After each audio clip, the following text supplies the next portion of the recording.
7,000 కోట్లు 2,000 నోట్లు కొత్త నోట్లను ప్రవేశపెట్టిన నేపథ్యంలో కేంద్ర ప్రభుత్వం 2,000 నోట్లను ప్రవేశపెట్టిన విషయం తెలిసిందే.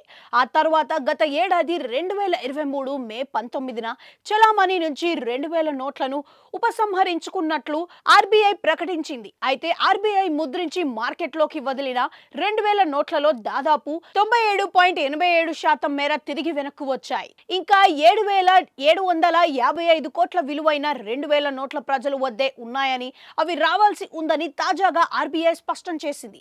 గతేడాది అక్టోబర్ 7 దాకా దేశంలోని అన్ని బ్యాంక్ శాఖలలో 2,000 నోట్లు మార్పిడి జరిగింది. 2,000 నోట్లను ప్రవేశపెట్టిన ఏడేళ్లకే దాని చలామణి ఆర్బీఐ నిలిపివేసింది.